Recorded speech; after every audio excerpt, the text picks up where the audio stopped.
నా కూతురు వచ్చింది. ఇదొక టైపు. అమ్మా ఇక్కడ అప్స్టైట్. బాహుబలిలో శివగామి క్యారెక్టర్ కూడా ఫస్ట్ మిమ్మల్ని అప్రోచ్.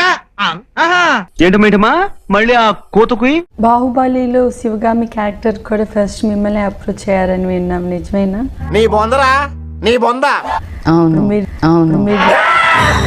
మీ టార్చర్ భరించే దానికంటే ఏ కరెంట్ ట్రాన్స్ఫార్మర్ ను కావిలించుకుని చచ్చిపోవడం బెటర్. రిజెక్ట్ చేయడం జరిగిందని. నేను మరీ అంత ఎదవలా కనపడుతున్నారా? ఓ మాదిరిగా కూడా కనపడలేదా? సో ఎప్పుడన్నా మళ్ళీ రిగ్రెట్ అయ్యారా, నేను చేస్తుంటే బాగుండు అని తర్వాత ఎప్పుడు అనిపించలేదు? సారీ నోడ్దోలా. Not at all. ఏం జరుగుతుందిరా ఇక్కడ? Not at all. తెలుగులో ఏడు, ఇంగ్లీష్ రాదా? వచ్చు అయినా తెలుగులో ఏడు. అయినా తెలుగులోనా? I think Ramyakrishna garu did a killer job. Sir ఏంటి సార్ అది? Did a killer job. Killer. నేను అది కానీ చేస్తుంటే నేను ఇంకా అమ్మమ్మ క్యారెక్టర్లే చేస్తూ కూర్చుని ఉండాల్సింది. మీకు అమ్మాయి లక్షణాలు ఉన్నాయని ఎవడు చెప్పాడు? మళ్ళీ నేను ఇలాంటి దీక్ష క్యారెక్టర్ వచ్చేది కాదు నాకు.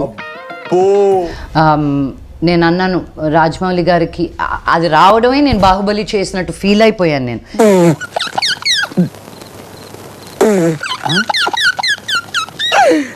ఆపుకోలేకపోతున్నాను రా. నేను బాహుబలి చేసినట్టు ఫీల్ అయిపోయాను. నేను అది రావడమే నేను బాహుబలి చేసినట్టు ఫీల్ అయిపోయాను. నేను If he saw me in that character, a great director like Rajamouli garu, I said I've arrived. చాలు నాకు. మీరేంటో మీ విధానాలు ఏంటో ఇప్పటికి నాకు అర్థం అవరో బాబు. బట్ నాలో ఉంది, నేను ఇంకా ఏమైనా కంట్రిబ్యూట్ చేయగలుగుతాను అని ఆయనకు ఫీలింగ్ ఉంటే ఈ డబ్బా తొండకు విగ్గు పెట్టినట్టుగా ఉన్నది. we will definitely, hopefully, దేవుడి దయ వల్ల ఇన్షాల్లా we will work together. ఆ ఒక్క మాటతో లేచి రెండు జేబుల్లో చేతులు పెట్టుకుని నడుచుకుంటూ వెళ్ళిపోతున్నాను. నేను ఎక్కడికి వెళ్తాను కూడా నాకు తెలియదు.